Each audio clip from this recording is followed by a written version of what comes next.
Hello friends, welcome to physics time. तो बहुत time बाद वीडियो डाल रही हूँ ना, बट जहाँ से छोड़ा था वहीं से स्टार्ट करते हैं वापस। हम लास्टली कर रहे थे 2018 का पेपर सॉल्व। वहाँ पर हमने 105 तक क्वेश्चन सॉल्व किए थे। Now let's start with 106 question.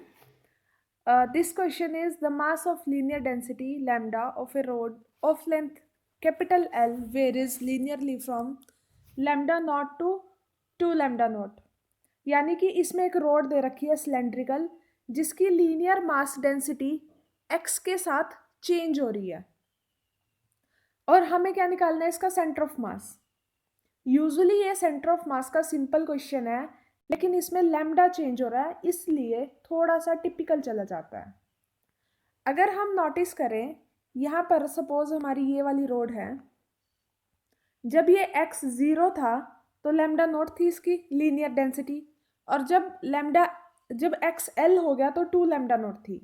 अगर हम इसका x के साथ रिलेशन फाइंड आउट करें तो वो आता है lambda is equal to lambda not 1 plus x by L. ये रिलेशन आप फाइंड आउट कर सकते हो simple hit and trial method से। नाउ हमें क्या निकालना है, इसका centre of mass. Centre of mass का फॉर्मूला क्या होता है, XCM is equal to integration of x with dm and in denominator it's integration of dm. तो डीएम की जो वैल्यू होती है वो होती है लैम्डा, जो होता है हमारा होता है डीएम बाय डीएक्स। तो यहाँ से डीएम की वैल्यू पुट कर दो, एक्स लैम्डा डीएक्स या लैम्डा डीएक्स। इतना तो नॉर्मली आपने +1 क्लासेस में किया ही होगा, +1 का ही क्वेश्चन है ये। अब क्या करेंगे, यहाँ पर dx के रिस्पेक्ट में इंटीग्रेशन है तो हर चीज x की फॉर्म में पुट कर देंगे, यानी कि हमारा लैम्डा भी जो ऊपर वैल्यू निकाली थी वो पुट कर देंगे। और अब क्या होगा, लैम्डा नॉट कॉमन है, बाहर निकाल दिया, और जो x है सिर्फ उसका इंटीग्रेशन रह जाएगा सिंपल। जैसे हम उसका इंटीग्रेशन करेंगे तो हमारे पास आ जाएगा 5/9/L, एंड यही हमारी सेंटर ऑफ मास की वैल्यू होगी, जो हमारा बनता है ऑप्शन नंबर सेकंड। इस तरह का क्वेश्चन इंपॉर्टेंट है, आप नोट कर सकते हो, क्योंकि इस तरह का सेंटर ऑफ मास का क्वेश्चन आ सकता है। Next question, stone is dropped from a height and freely falls under the influence of gravity। तो इसमें से कौन सी स्टेटमेंट ट्रू होगी? देखो, इसमें जो होती है ना चीज, पहली तो बात टाइम के साथ चेंज होगा, डिस्टेंस के साथ नहीं। तो डिस्टेंस वाली इसमें दो हैं, ये और ये, दोनों को कट कर दिया। अब बचा ये और ये, टाइम के साथ चेंज हो रहे हैं। तो टाइम के साथ काइनेटिक एनर्जी चेंज होगी या मोमेंटम, दोनों ही चेंज होंगे, लेकिन इक्वल अमाउंट में मोमेंटम चेंज होगा, बिकॉज मोमेंटम रिमेन्स कंजर्व। लेकिन इस वाले केस में, जो हमारे ग्रेविटी वाला केस है, इसमें काइनेटिक एनर्जी कंजर्व नहीं रह पाती अकेले। टोटल एनर्जी कंजर्व रहती है, लेकिन काइनेटिक एनर्जी अकेली कंजर्व नहीं होती, इसलिए इसका आंसर आएगा फर्स्ट, मोमेंटम। नेक्स्ट, हमें एक दिया हुआ है सिंपल हार्मोनिक मोशन, जिसका टाइम पीरियड है 8 सेकेंड। हमें क्या निकालना है कि उस पार्टिकल ने सिंपल हार्मोनिक मोशन करते हुए पहले सेकंड और दूसरे सेकंड में जितना भी डिस्टेंस कवर किया उसका रेशियो। सपोज पहले सेकंड में x1 कवर किया और दूसरे सेकंड में x2, तो इन दोनों का रेशियो निकालेंगे कैसे? हमें पता है सिंपल हार्मोनिक मोशन के लिए जो हमारा इक्वेशन होती है वो होती है x into t is equal to a sine omega t, और टाइम पीरियड यहाँ दिया हुआ है 8 सेकेंड हमें। तो यहाँ पर ओमेगा को क्या पुट कर सकते हैं, 2π/T पुट कर दिया हमने इक्वेशन।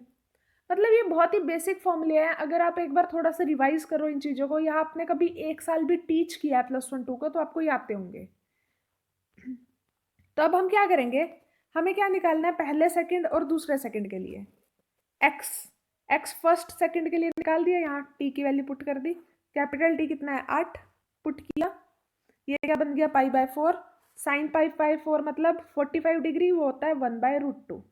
तो x की वैल्यू पहले सेकंड के लिए आ गई, और अब जब 2 पुट करेंगे इसी इक्वेशन में तो x की वैल्यू आ जाएगी 2 सेकंड्स के लिए, 2 सेकंड्स के लिए, ना कि दूसरे सेकंड के लिए। दूसरे सेकंड के लिए उसकी वैल्यू कितनी होगी, मान लो उसने यहाँ से यहाँ तक डिस्टेंस ट्रेवल किया है, ये तो पहले सेकंड में कर लिया, ये दूसरे सेकंड में, लेकिन पूरे 2 सेकंड की वैल्यू उठाई है ये तो इसमें पूरे में से ये माइनस करना पड़ेगा ना। तो हमें रेशियो क्या निकालनी है, फर्स्ट सेकंड में जितना डिस्टेंस ट्रेवल किया और सेकंड में भी, यानी दूसरे में से पहला माइनस कर दिया। पहले में कितना ट्रेवल किया, a/√2, दूसरे में a - a/√2। जब आप इसे सॉल्व करोगे दिस विल योर आंसर। तो ये आप अपने ऑप्शंस में मैच करोगे तो ये आ जाएगा आपका फर्स्ट वन। मतलब फिजिक्स में ज़्यादातर चीज़ें सॉल्व करने हैं तो आप सॉल्व करना सीखो उन्हें, how to solve the things. अब ये क्वेश्चन था, ये खुद मैंने देख के छोड़ दिया था एक बार जब मैं पेपर सॉल्व कर रही थी, लेकिन देन आई फाइंड आउट कि ये क्वेश्चन एक्चुअल में क्रॉस सेक्शन का नहीं है, ये एक डायमेंशनल एनालिसिस का क्वेश्चन है। तो इसमें ये बोला है कि इसमें से कौन सा फॉर्मूला डायमेंशनली करेक्ट है, और इसमें सबके हमें क्या दिए हुए हैं, हमें ये बोला हुआ है जो ये सिग्मा टी है ये किसका हमें डायमेंशंस दे रहा है, एरिया की, यानी L2 दे रहा है। तो सिंपल है, पहला फॉर्मूला उठाओ, पहले फॉर्मूले को सॉल्व करते हुए चलो। जैसे कि हमें पता है 4π/ε0 क्या होता है, FR² / Q से Q कट गया क्योंकि दोनों ही डायमेंशन सेम है, डायमेंशंस काट रहे हैं हम फॉर्मूला नहीं काट रहे, हम डायमेंशंस काट रहे हैं सिर्फ। तो यहाँ कट गई, ये बच गया हमारे पास, इनके डायमेंशंस लिखो, सॉल्व करो, आ जाएगा। फर्स्ट में ही सॉल्व हो गया, अदरवाइज कुछ सेकंड थर्ड में सॉल्व होते हैं, तो ये थोड़ा हिट ट्रायल पे है, लेकिन इस तरह के क्वेश्चंस में 1 मार्क्स कंफर्म होता है। तो इस तरह के क्वेश्चन को अगर थोड़ा टाइम देना पड़े तो दे दो, ठीक है। बेसिकली आपको फॉर्मूला देके थोड़ा थोड़ा समझ आ जाएगा कि क्या फिट बैठेगा, ओरली आप सॉल्व करोगे माइंड में। तो अगर नहीं फिट बैठ रहा तो इस तरह से सॉल्व कर लो, इट्स अ गुड वे। मतलब इस तरह के क्वेश्चन में हमें पता है कि हमें पता है कि यहाँ पे मार्क्स बन जाएगा। अब ये है 110 क्वेश्चन, इसमें मतलब इस तरह के क्वेश्चंस छोड़ने चाहिए, हर एक क्वेश्चन सॉल्व करने के लिए नहीं होता है। फर्स्ट ऑफ ऑल आपको 60 में से ओनली 40 क्वेश्चन सॉल्व करने होते हैं, बाकी 20 आप गैस करके ही फिल करते हो, खाली नहीं छोड़ते डेफिनेटली। लेकिन ये उन 40 क्वेश्चंस में से नहीं है। इसमें हमें पूछा है सिंपल हार्मोनिक ऑसिलेटर की क्लासिक लिमिट जो है वो क्या होगी, मतलब उसकी प्रोबेबिलिटी क्या होगी फाइंडिंग आउट की। तो पी इन निकालना है इसमें। अब इसमें से कोई गेस कर सको तो कर लेना, मैंने इसका सॉल्यूशन डाला है बट मैं समझाऊंगी नहीं, तो आप एक बार सॉल्यूशन देख लो सिर्फ। इसमें हम इसकी क्या लेंगे, फाइंड आउट स्टेट लेंगे और उसमें जस्ट पुट करते जाएंगे अल्फा, फिर इसका स्क्वायर कर लेंगे, यहाँ से पी आउट की वैल्यू निकाल लेंगे, प्रोबेबिलिटी ऑफ आउट हमें इन की चाहिए, आउट की निकाल के 1 में से माइनस कर दो। तो आउट की निकालने के लिए क्या होता है, दिस इज द फॉर्मूला, इस फॉर्मूला में पुट करके इंटीग्रेट करना है। और ये इतना लंबा इंटीग्रेशन हो जाता है कि मैंने इसे सॉल्व नहीं किया, जस्ट आंसर लिखा है, ठीक है। तो ये 16% आती है। तो अगर हमें इनकी प्रोबेबिलिटी चाहिए तो 100 में से माइनस कर लो, ये आ जाएगी 84%। तो कुछ क्वेश्चंस छोड़ देने चाहिए। नेक्स्ट क्वेश्चन इज, 2 कॉइल्स हैं वो साथ में रखी है, तो उनका म्यूचुअल इंडक्शन किस पे डिपेंड करेगा, ऑब्वियसली उनकी रिलेटिव पोजीशंस पे डिपेंड करेगा, और किसी चीज़ पे डिपेंड नहीं करता उनका म्यूचुअल इंडक्शन। म्यूचुअल मतलब वो साथ में, उनका आपस का इंडक्शन, आपस का इंडक्शन तो उन दोनों की आपस की पोजीशंस पे डिपेंड करेगा। So fourth is the answer, relative position and orientation of the coil. Orientation मतलब कौन किस एंगल पे रखी है। नेक्स्ट क्वेश्चन भी इजी था बट इसमें फॉर्मूला पता होना चाहिए, तो टाइम पे हमें फॉर्मूला नहीं पता होता। कोहेरेंस टाइम निकालना है सोर्स के लिए, कोहेरेंस टाइम्स दिया हुआ है और हमें क्या निकालनी है, लाइन विड्थ। ये स्पेक्ट्रल का क्वेश्चन है, ये आपका +1 या +2 से थोड़ा बिलोंग नहीं करता, ये थोड़ा आपका बीएससी लेवल का क्वेश्चन चला जाता है। तो अगर आपको अपने बीएससी का कोई क्वेश्चन याद हो, फॉर्मूला याद हो तो हो जाता है, अदरवाइज मुश्किल होता है फिर होना। इसमें टाइम पीरियड दिया हुआ है 10⁻⁻8 सेकेंड, लैम्डा नॉट दिया हुआ है। हमें क्या निकालना है, हमें निकालना है डेल्टा लैम्डा। तो डेल्टा लैम्डा निकालने के लिए दिस इज द फॉर्मूला, ये फॉर्मूला आप सर्च करोगे आपको नेट पे भी मिल जाएगा, कोहेरेंस टाइम का फॉर्मूला क्या होता है। तो यहाँ से हमें डेल्टा लैम्डा निकालना है, उसके लिए आ गया lambda square by C T. Lambda की वैल्यू हमें गिवन है, लैम्डा नॉट जो था, सी क्या है light speed of light and t is 10⁻⁻8। जब आप इसे सॉल्व करोगे then this will becomes your answer, ये आंसर आ जाएगा आपका। तो ये तो कैलकुलेटिव पार्ट है, कैलकुलेटिव पार्ट तो ऑब्वियसली आप कर ही लोगे। जो ये क्वेश्चन है, ये क्वेश्चन लंबा जरूर है लेकिन बहुत सिंपल क्वेश्चन है, और दिस इज इंपॉर्टेंट, ये फॉर्मूला याद रख लेना। इसमें जो बोला है नंबर ऑफ प्राइमरी टर्न्स और सेकेंडरी टर्न्स दी हुई है। प्राइमरी टर्न्स कितनी है 40, सेकेंडरी टर्न्स कितनी है 5। इन्होंने बोला है कि एक लोड रेजिस्टेंस लगाया है 2 kg ओम का, और हमें क्या निकालना है, reflective impedance of the transformer. यानी कि निकालना क्या है एक्चुअली, हमें जो दो ट्रांसफॉर्मर्स दिए हैं दोनों में रेजिस्टेंस लगा होता है। इसका तो बता दिया हमें कितना लगा हुआ है RL, इसका बताना है, हमें निकालना पड़ेगा। यानी R1 हमें निकालना है, R2 गिवन है, और ये N1 हो गया, ये N2 हो गया। Number of coils N1 N2 दी हुई है। यहाँ से हमें एक K रेशियो निकल जाती है N1/N2 जो होती है 8। अब ज़्यादातर ट्रांसफॉर्मर्स का अगर आप +2 की बुक उठाओगे और उसमें ट्रांसफॉर्मर पढ़ोगे तो उसमें स्पेशल केस होगा। एक स्पेशल केस में आपको ट्रांसफॉर्मर रेशियो होगी के नाम से डिनोट करते हैं। इसके बेसिस पे आपको 2-3 फॉर्मूला मिलेंगे, वो फॉर्मूलाज कर लेना, आपके ज़्यादातर ट्रांसफॉर्मर के क्वेश्चंस हो जाएंगे। इसमें हमें R2 दिया हुआ है यानी लोड रेजिस्टेंस 2, R1 निकालना है। इसका जो फॉर्मूला होता है वो होता है R1/R2 जो होता है K² के इक्वल होता है। तो ये स्पेशल केस से फॉर्मूला उठाना है सिर्फ। तो यहाँ पे जब आप R1 निकालोगे वो आ जाएगा 128 kg ओम।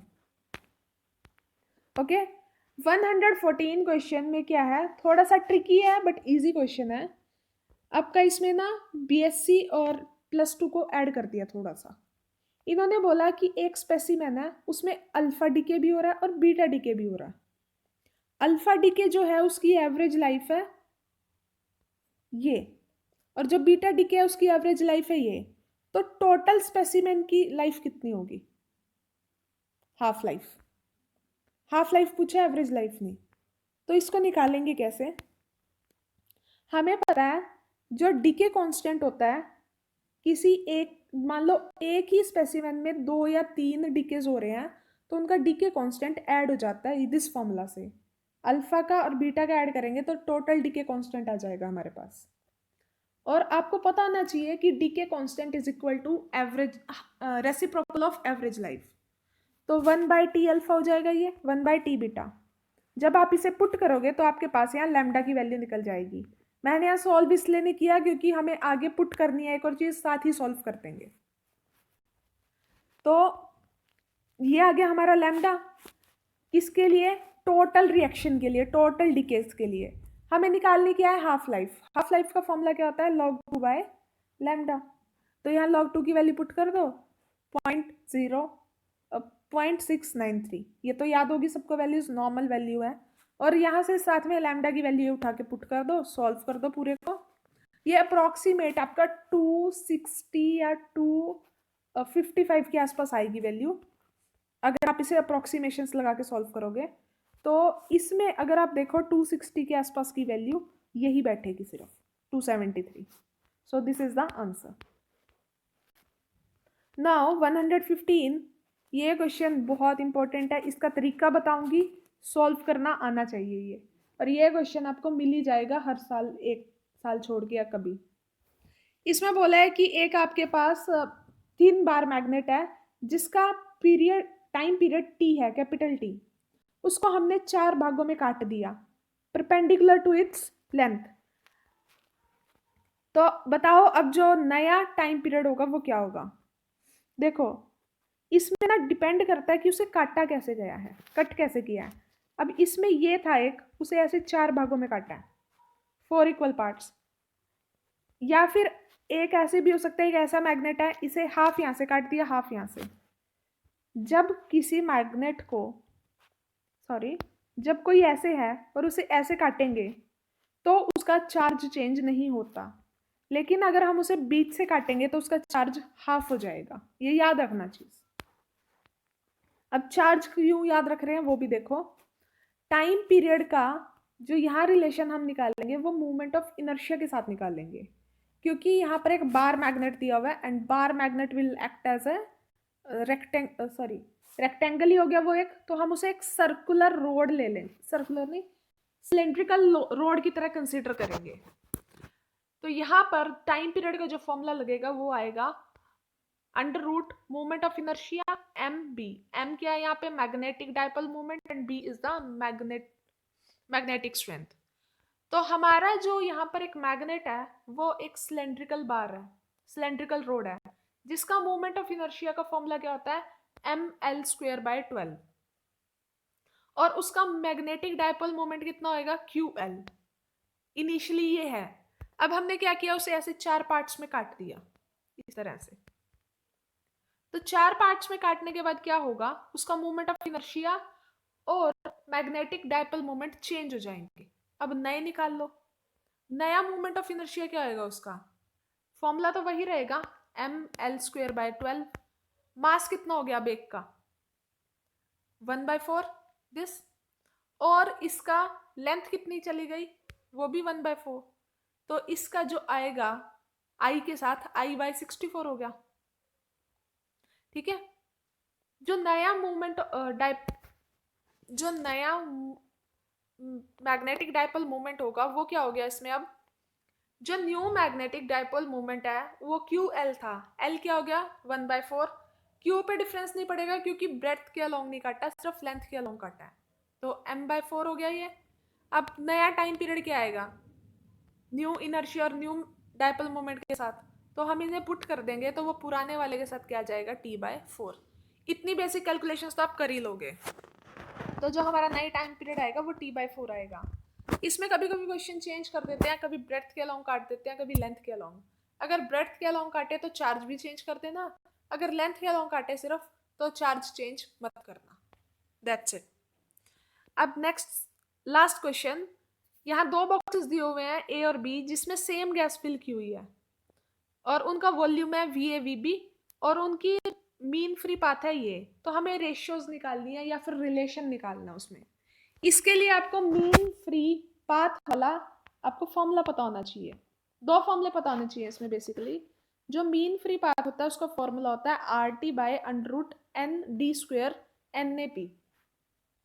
इसमें ये वाला पार्ट तो यूजलेस है क्योंकि ये तो कांस्टेंट है, कांस्टेंट से हमें लेना ही नहीं, हमें तो सिर्फ वो चाहिए जो चेंज हो रहे हैं। अब अगर आपको परफेक्ट गैस इक्वेशन याद हो तो यहाँ से निकल जाएगा आपका V। ठीक है, तो आप चाहे तो इसको डायरेक्ट भी पुट कर सकते हो V। ठीक है, नहीं करना तो इस फॉर्मूले से कर सकते हो, लेकिन ज़रूरत नहीं है, आपको पता होना चाहिए डायरेक्ट फॉर्मूला क्या है। PV = NRT। यहाँ से V क्या आ जाएगा, RT/P। ठीक है, और N क्या है, स्मॉल n, वो उसको अगर आप NA में चेंज करोगे तो आ जाएगा आपके पास समथिंग लाइक NA अपॉन में NA आ जाएगा। बट ये N जो है कांस्टेंट है तो इसको लेके भी ना चलो। RT/P क्या होता है, V, इसको पुट कर दो बस यहाँ जस्ट। तो जो लैम्डा है वो किसके प्रोपोर्शनल आ जाएगा, V के, यानी λ/V क्या हो गया, कांस्टेंट। λA/λV, λB/λV क्या हो गया, हमारा रिलेशन आ गया जो यहाँ पे फाइंड आउट कर रहे थे हम इतनी देर से। Okay, solve good. तो आज के क्वेश्चन यहीं तक, क्योंकि यहीं तक सॉल्व कर पाई मैं। एक्चुअली कुछ लास्ट 1 मंथ से मैं थोड़ा पर्सनली बिजी थी, इसलिए कोई वीडियो नहीं अपलोड कर पा रही थी, क्योंकि क्वेश्चंस मैं खुद सॉल्व करती हूँ सारे, तो उस वजह से कोई वीडियो अपलोड नहीं हो रही थी। एंड डोंट पैनिक, जो ये सारे के सारे क्वेश्चंस हैं वो मैंने सॉल्व करके ऑफिशियल आंसर की से मैच किए हैं। सॉल्यूशन का तरीका डिफरेंट हो सकता है लेकिन आंसर वही रहेगा।